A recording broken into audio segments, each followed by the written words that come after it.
Hi, my name is Bente, I'm the Norse Witch, and today, for the first time ever actually on this channel, I have a special guest with me, and that is Ivy the Occultist. Hi Ivy, how are you doing today? Hello! Oh my gosh, I'm so excited to be here. I'm doing fabulous. Thank you for asking. I'm so excited because you are the first witchy YouTuber that I ever really made friends with. So I'm glad we actually get to connect this way, So it's really exciting to be here. Thank you for having me.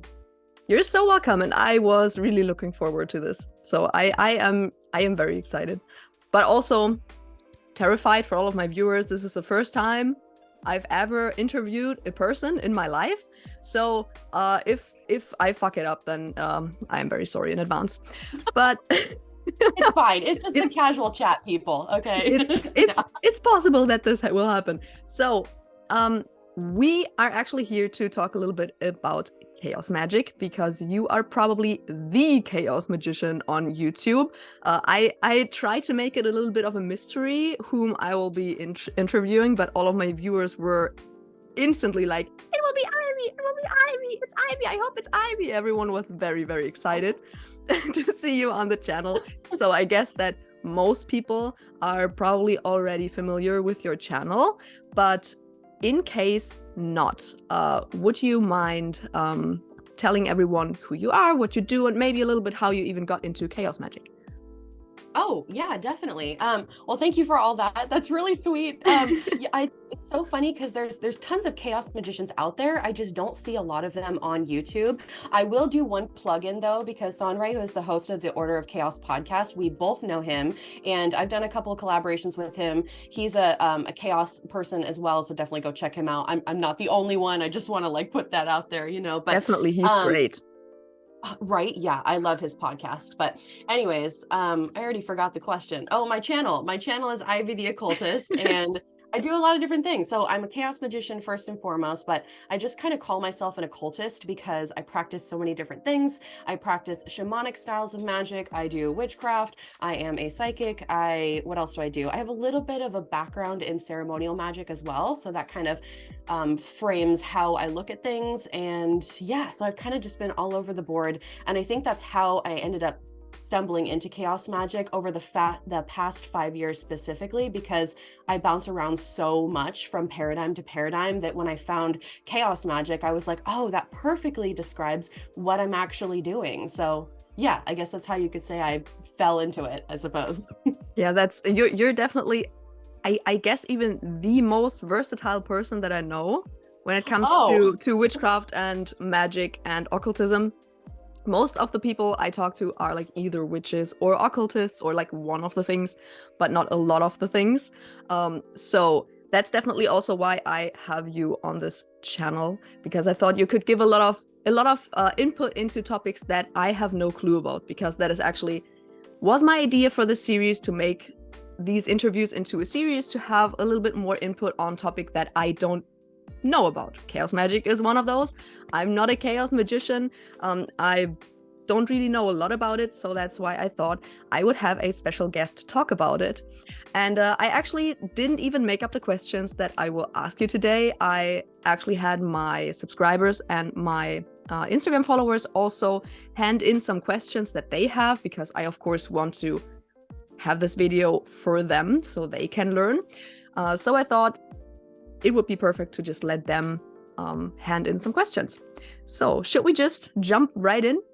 I'm ready. Let's do it. Perfect. So the first question that my viewers had was, of course, you probably guessed that this topic would come up. How do you personally define chaos magic, and are there any rules to it? Yeah, okay, so no big deal. This is a massive question. So first, let's get the disclaimers out of the way. I can't speak on behalf of all chaos magicians everywhere. It's the same thing as witchcraft. If you ask 5 witches what witchcraft is, you're gonna get 5 different answers.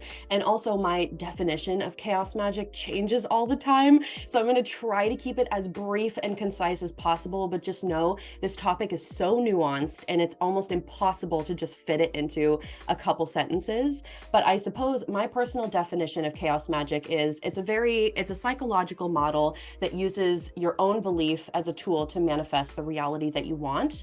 It includes paradigm jumping, and it really includes trying to deconstruct all of the framework in your mind that may be there from conditioning from our childhood or teenage years or whatever that tells us to act a certain way. And so you're constantly deconstructing these frameworks to really kind of cultivate what actually works for you and use your belief to create that reality. And that's a whole nother conversation in itself. But I feel like chaos magic is very, very efficient. It's very results based. We're basically looking to reject all the dogma, reject all the bullshit. We're really just here to get down to the nitty gritty of what works and what doesn't. So that's why it kind of looks so different from chaos magic practitioners, you know, amongst all of us, because we all practice so differently. What works for you is not going to work for me and vice versa. So it's definitely very versatile. I will say the kind of the unofficial slogan of chaos magic is nothing is true and everything is permitted. That's kind of the one phrase that I guess could somewhat sum up the chaos magic experience, which is totally psychological, and it's about objectivity and subjectivity. I'm not even going to go into that right now. But I would also say, I want to add this to my definition as well. Phil Hine wrote a book called Condensed Chaos, and it's probably my favorite book for beginners. I think you might be asking me about books later on. I can't remember. I think I am, yes. Yeah, I think, well, we can get into that later, but there are kind of like 6 guidelines, and there's really no rules to chaos magic. And we're probably going to get into that a little bit as well. But there's kind of 6 principles of chaos magic. And when I say principles, I really mean guidelines, because again, there's no rules. But the first one would be the avoidance of dogmatism. Second is personal experience. Third is technical excellence. Fourth is deconditioning the mind. Fifth is diverse approaches. And sixth is personal gnosis. So again, every single one of those deserves its whole other conversation topic. So I guess in a nutshell, that's how I define chaos magic. I hope that suffices. That sounds difficult and complicated, definitely. It is complicated. That explains why I got so many questions, but we will get into them. So yes. So now that we have basically a little bit defined what chaos magic is, let's get into what chaos magic isn't. Like, what are some typical misunderstandings that people might have about chaos magic? Okay, so with chaos magic, I would say the one thing that seems to be universal that I've personally seen across as many chaos magicians as I've met is the belief part, when you're using your belief to manifest what you want. So I like to use the example of gods because it's the easiest way for me to be able to articulate this. But chaos magicians don't typically believe, like, say you're working with a god. I used Kali as an example in one of my recent videos, so we'll use Kali again for the sake of it. But say you have 2 practitioners that are working with Kali. One practitioner may actually believe that Kali exists and is real in some either upper world or lower world, or she is some sort of objective truth. Whereas the chaos magician working with Kali doesn't necessarily believe that Kali is actually real as some sort of objective truth in an upper world or a lower world. The chaos magician believes that your belief in Kali is what makes Kali real. And so it's kind of like we're like all walking in different dimensions that overlap each other, because what's real in my subjective universe is going to be different than what's real in your subjective universe. So I've also talked on my channel how if I believe in the Christian God, that is real to me because of my belief in that. And vice versa, if someone does not believe in God, that is true in their subjective universe, because we're all walking in these own subjective universes that overlap each other. I completely forgot the question because I just went on a whole rampage. It was about typical misunderstandings. Oh, right. Typical misunderstandings. Yeah. So I think definitely the belief part, I think there's major misunderstandings with the first principle guideline. It's called the avoidance of dogmatism, and this is proposed in Phil Hine's book Condensed Chaos, so I definitely recommend reading it, of course. But I think that guideline of the avoidance of dogmatism is so misunderstood all the time. In fact, I made a whole video just on that one guideline because it's so difficult for people to understand. And I also think that there are some misconceptions about eclectic witchcraft versus chaos magic, because they're not necessarily the same thing. And I think people get that mixed up a lot too. They think that chaos magic is just eclectic witchcraft, and it's not. So you recently filmed a video on that too, right? Yes, I did. I have a whole separate video on that as well. Yes. Yeah, definitely watch that. I watched that and it was great. Oh, thank you. I tried really hard because it's so hard to talk about this kind of stuff because everyone's opinions differ so much. So I try my best, you know. Yeah. I'm not perfect. It is what it is. That's always the problem as soon as you put your personal opinion about anything witchy or occult on the internet. Some people will be mad. Yep, I agree. Some people will not agree with you. Yeah, definitely. But I think especially the part about the deities is very interesting, because I feel like then probably a lot of people have a more chaos magic like approach to deities than they actually realize. Yes, I agree with that. I think a lot of people are more chaos oriented than they like. I hear that comment all the time on my videos. Like they're like, "Oh my gosh, I didn't even realize I was practicing this all along." And of course, I mean, there's so much more that goes into it. You know, there's some deconditioning and paradigm jumping and all of these other things that kind of flow in with chaos magic. But again, there's no rules to really say what is chaos magic and what is not, because chaos magic kind of innately rejects dogma and it does not want to be defined. So I feel like more people are chaos magic like than they realize. So yeah, I agree with you. Not you making everyone realize that they are chaos magic adjacent. Okay, but that would make me so happy. Okay, hear me out. I just want to go on like a little brief rant. Do that. If everyone could recognize that we all live in our own subjective universes that are equally as valid, I really feel like we wouldn't have all of these wars with each other over what the objective truth is. I mean, we have these arguments and disagreements all the time where it's like, no, you're wrong because this is the truth. No, you're wrong because, you know what I mean? And if we could all just recognize that we are all collectively right and all collectively wrong at the same time, I feel like world peace would come from that. So yes, I am here for people recognizing chaos magic and realizing that we're all just living these subjective experiences and that none of us are correct. Like we don't know what happens. We don't understand the universe. So yeah. I kind of even think that, or it would make a lot of sense to me if even that applied to the afterlife. If everyone, like, if your belief in what the afterlife will be for you will actually define what will happen to you after death. So I feel like there is more truth to it than a lot of people might want to admit. Yep, I agree. And everybody, it would just be so peaceful. Like I said, it would be so wonderful. So yeah. Okay, so the funny thing is you already got a little bit into the third question, because the third question is one of your misunderstandings, and that is what the difference between eclectic witchcraft and chaos magic is. Yeah, so that's just one of the biggest misunderstandings. And I don't want to sit here and say that I have all the answers, because I don't. And I think there's like, I don't know, that's like a whole nother thing. But anyways, I made a separate video about that. If anybody wants to check it out on the channel, you're more than welcome to. But they are not necessarily the same, just to clear that up. There's a couple different things that kind of go into this. The first biggest one is the belief, like we were talking about. Like if you have two eclectic witches side by side, one eclectic witch, you know, working with Kali may view them as an objective truth, whereas the chaos magician that's also an eclectic witch does not view them as an objective truth. I think another big difference is paradigm jumping. So if we can kind of get into that a little bit. So paradigm jumping is kind of where you're shifting your framework and your belief systems constantly.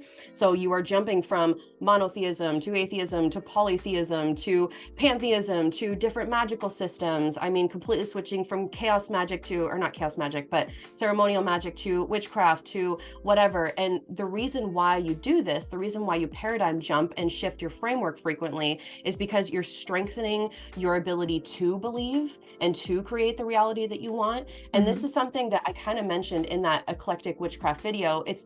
This is something that gets really difficult for me to articulate to somebody that hasn't personally done it, that hasn't done the paradigm jumping.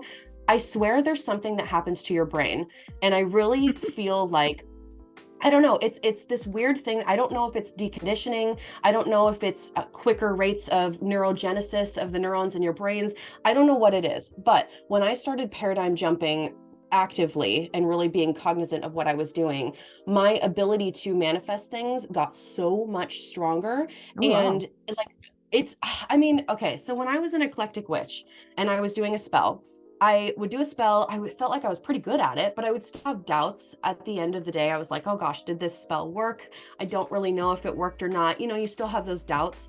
But once I started paradigm jumping and really strengthening my ability to believe in whatever I'm doing, regardless of what it is, now when I do a spell, I am confident. I know it's going to manifest. My confidence has completely changed. And again, I don't know if it's a deconditioning thing. I don't know what it is exactly, but that process of paradigm jumping, I feel, is so important to be able to manifest successfully. At least for me personally, not everybody's going to agree and not everybody is the same. So I think those are probably the two biggest differences. So would you say, like, if I said, for example, eclectic witchcraft is more meshing together different traditions, whereas chaos magic is more jumping from one to another, but completely diving into one? Yes. Yeah. And again, I mean, it depends on the person, but yeah. So with eclectic witchcraft, you are taking a bunch of different diverse approaches, but at the end of the day, it's still witchcraft, right? Yeah, And like yeah. witchcraft itself is a form of low magic. You know, you've got low magic, you've got high magic, you've got many different systems of magic. So eclectic witches are still practicing witchcraft, a form of low magic, whereas chaos magicians are bouncing around from low magic, you know, from shamanic styles and folk magic practices and witchcraft to ceremonial magic and planetary magic too. And again, not every chaos magician is going to do this, of course, because there's no rules. I have to put that caveat because there's always going to be someone that's like, that's not true, I don't do that. Anyways, so just putting that disclaimer out there. So yeah, I would definitely agree with what you said, that the chaos magicians tend to bounce around a lot more than an eclectic witchcraft person. And I will also say there's another difference that comes to mind right now, and that's efficiency, because chaos magic is so much about getting rid of all the garbage, all the dogma, all the bullshit that doesn't work, and really creating the most efficient magical practice you possibly can. And I'm not saying eclectic witchcraft isn't efficient by any means. It's just not as heavy of a focus that I've found, because eclectic witches, some of them may want efficiency, you know, they may be obsessed with efficiency. Some eclectic witches just don't care. They don't care about efficiency, and that's fine. Sometimes you want the pretties, you want the extras, and I can totally resonate with that. But I think chaos magicians in particular are operating more from a very like rational mindset and trying to get the quickest way to manifest as possible. So it's kind of like a difference in style that I've noticed as well. Does that make sense? Chaos magic is a little bit more scientific.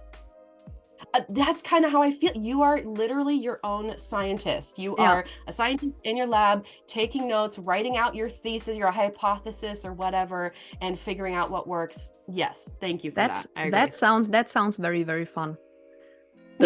Now I have a question though. That actually nobody asked, but I feel like this could be very interesting, because we were getting into this whole, you kind of fuck around and find out, and you kind of try to have a more scientific approach to things and try to find out what works the best.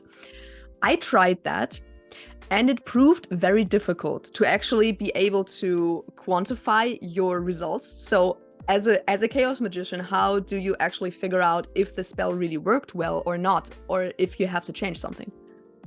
Yeah, okay, so there's actually one of the guidelines of chaos magic is technical excellence, and not every chaos magician is going to do this, but I find it's really important to actually be the type of scientist that's writing stuff down and taking heavy notes and really referring back, because with chaos magic, you're bouncing around so much, or sometimes you can be bouncing around, that you really need to like keep track of what you're doing so you don't get lost in a rabbit hole. So I really like to write things down. And what I've come to find out, when I started taking really good notes on my magic, I was able to figure out the approximate turnaround time for specific spells. Like if I do a spell now, I know about how long it's going to take to manifest based on its size and the energy output that I have going, or the energy input that I have going into the spell. Like a quick spell, you know, maybe a week or two. A medium spell, it usually takes about a month and a half is what I found. Like right at that month and a half mark is when it actually starts to manifest. And then other spells, you know, big life-changing ones, that can take way longer than a month and a half, but it's cool because you can like start to see, oh, my spells are manifesting and this is how long it takes. How do I make that better? How do I improve it? So yeah, writing stuff down for sure. There's no way I'd remember. Like, you have to write it down. Same. I have to write every single thing down. Otherwise I will just forget. I will even forget that I even cast a spell. That's but isn't that the best way to do it? Because you're just setting it and forgetting it, which is great. You're not obsessing about it. You're just like, whatever, I already got it. I manifested it. With my extremely bad memory, I would make the best fire and forget sigils. Yeah. Honestly, that's a very valid practice. Like, that's why some chaos magicians choose not to write things down, because all they work with is either bind runes or sigils. And with those, you don't necessarily have to write down anything if you don't want to. You literally just make the sigil and burn it. And the whole point is to forget it. So yeah, that's a very valid way of practicing. So yeah, that's fine. I get it. All right. I went on a little bit of a tangent here. I'm sorry. I loved it. but I feel like this will be very, very, very, very good to know for beginners. So I thought that was important. But to continue talking about beginners, would you personally recommend Chaos Magick to a beginner? And if yes, then why or why not? So my answer, I've been asked this actually on a couple different interviews, and I think I've given different answers in every single interview. Well, after I go back and listen to them, I'm like, ooh, I am not being consistent here. Yes and no. Okay. My answer for yes is because why not? Do it. I mean, everybody is wired differently. I don't want to gatekeep and say, no, you can't practice this if you're a beginner, because I think that's ridiculous. Some people are just naturally going to be practicing this style of magic without even realizing that they're doing it. And so who am I to stop a beginner from getting into this? To say it's a practice for beginners is because it can be very overwhelming, because you're starting to get into deconditioning the mind and rejecting dogmatism. You're reading a lot of occult books on unfamiliar subjects that may be totally foreign and overwhelming to you. And if you don't have a good foundation of magic to start with, if you don't even know the basics of how to work with your own energy, you might feel totally lost in this system. You might be like, oh my gosh, I need some rules, because you kind of get to this point, at least that I've found, you almost need to know some of the rules in order to break them and bend them. You know what I mean? Like, you kind of need to know the rules in order to shift them for your benefit. So that's what I would say is yes and no. Give it a try. And if it doesn't work for you, then, oh, well, try it later on in life. Like, no big deal. Perfect. That's my answer. Yeah. Yeah, this one was a very, very interesting question because it's a little bit different. Because someone asked, do you practice anything in the Chaos Magick realm that contradicts other traditions or practices that you also follow? Everything I do is in contradiction to everything else. That is the quickest way I can answer that question, because I am constantly taking a little piece of that, little piece of that, little piece of that. I am shedding everything that doesn't work for me. I'm like, oh, that's a rule. I'm not going to follow that. I'm going to do what I want. So I would say, to quickly answer that question, literally everything. That's kind of what Chaos Magick is. Yes. That's what I've picked up. So perfect. That's also a very, very important question, probably for beginners who might be interested, because what might be some signs for someone who hasn't really dived into Chaos Magick yet that it might be something that would work very well for them? Oh, okay. So if you find yourself, if you are a person that typically, if you get, oh gosh, how do I even answer this in a quick way? If you find yourself jumping from one thing to another thing to another thing because nothing seems to really fit for you, or if maybe you have commitment issues, I'm saying that as a joke, okay? Like, that's obviously a joke. But if you enjoy constant newness and you need to be constantly learning and pushing yourself, I would say Chaos Magick is for you. But I don't know. I feel like this paradigm could really benefit anybody because it challenges us to just be better and create the magical practice that works best for us. So yeah, I don't know if that even answers the question or not. I think it does. Okay. I think in short, if you have an Aries in Gemini, then you should try diving into Chaos Magick. Yes, yeah, for sure. Yeah, I can weave it into, I think you were going to ask me about cultural appropriation as well. Yes, that would be the next question then. Yeah. Okay, Perfect. there's a whole issue where Chaos Magic gets a bad reputation because of cultural appropriation and things like that. And so I would encourage everybody, just to answer this as quick as possible, I can't tell anybody what to do because everyone is empowered to make their own decisions, and I can't sit here and say you can't do this, you can't, it just doesn't work. Especially among chaos magicians, we are also independent, that we actually get I have found, at least, we get angry when other people tell us what to do. However, I have my own ethical code that I follow when it comes to closed practices, and I think it's really important to acknowledge that there are some areas that we don't necessarily need to be dipping our hands in the cookie jar. I know that I'm going to get a lot of heat for saying that because it is what it is. What I would recommend, though, because with cultural appropriation, I have done a deep dive on this subject. It's something I'm really passionate about, and I've listened to both sides extensively. I think that there is a middle of the road approach. I think that there are extremists on both sides. For example, I think that there are people that are blatantly disrespecting cultures. And then I also think that there are people that are claiming that things are cultural appropriation when they're not even cultural appropriation to begin That's with. true. So it's so frustrating because I really do feel that there is a middle of the road approach. So Dr. Angela Puka did a whole academic panel on cultural appropriation. I thought it was fabulous. I watched the entire thing. I think it's like 2 hours, but honestly, it's worth it. So maybe I can send you the link and you can put it in the description box. Yeah, For people. perfect. Okay, because I feel like her approach makes logical sense to me. So I'm just gonna leave it to the academics to discuss that further. So yeah. But that's perfect because I would also really love to watch that. Yes. Yeah, it was really good. Definitely do. So in general, it's kind of like common sense. Like if you're a chaos magician, you have to probably look at it the same way as if you were an eclectic witch or any witch. Right. Make the right choices for you. Again, I can't tell you what to do. I have my own ethical code, like do your research, be educated, all that stuff. Perfect.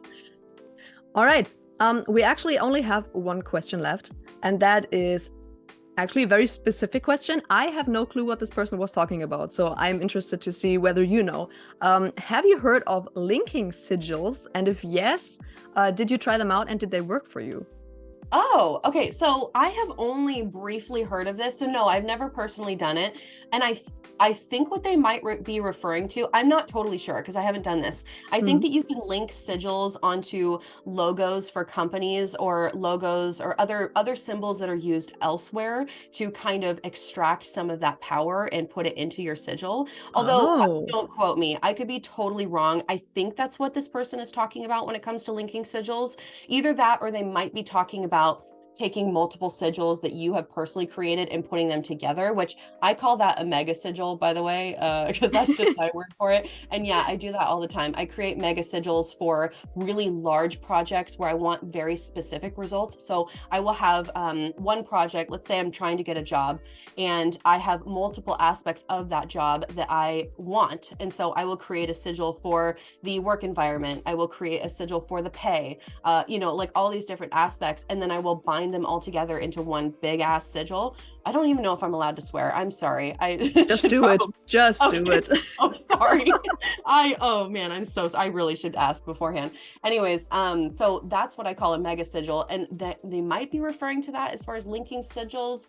But yeah, so as far as the company logo goes or using other symbols out there in the world, I don't personally do that because I don't like not having control. Because if I link my sigil to a company logo that I like, and then they do something terrible and their finances bomb or something, I don't want my sigil linked to them. I like having control. I want to know what my sigil is going to do next. So I hope that answers, because now I'm curious what they might have meant by linking sigils, because there's a couple ways to interpret that. So yeah. But I think the mega sigil approach sounds extremely interesting. I might try that with my bind runes. We will see. Do it. Yeah, do it and then tell me how it goes. I'm excited. Let's just share all the things that work, I think that's great. We got to share. Definitely. All right. So those were actually all of the questions that my viewers had. Thank you so much for coming onto my channel as my first interviewee. I am very, very grateful, and I'm very happy that it was you. So if you want, you can tell everyone where they can find you, all of your socials and everything. Oh, yeah, sure. So it's Ivy the Occultist on YouTube, and then it's the same for Instagram, Ivy the Occultist. So you can find me on those two platforms. I cannot be on any more platforms other than those two, or I will go insane. So literally just YouTube and Instagram. I have a hard time responding to people as is. Like, that's it. That's the max I can do. Also, I hope this interview is okay because it is early in the morning for me and I have not had my tea yet, so I hope that it went well, but it was perfect. I Okay. At least I really enjoyed it, and I feel like it would be very, very interesting and helpful to everyone on my channel, probably, especially beginners, good. of course. So Yes. I feel like it went very well. Okay, good. Thank you. Yeah. Oh gosh. Okay, I think we have like a minute left. Yep. Books really fast. Yes. Condensed Chaos by Phil Hine. Start with that, then move to Liber, Null, and Psychonaut by Peter Carroll. Okay, now we can release all the people from this video. All right. All right, everyone. Then again, thank you so much for being on my channel, and I will see you in the next video. Bye.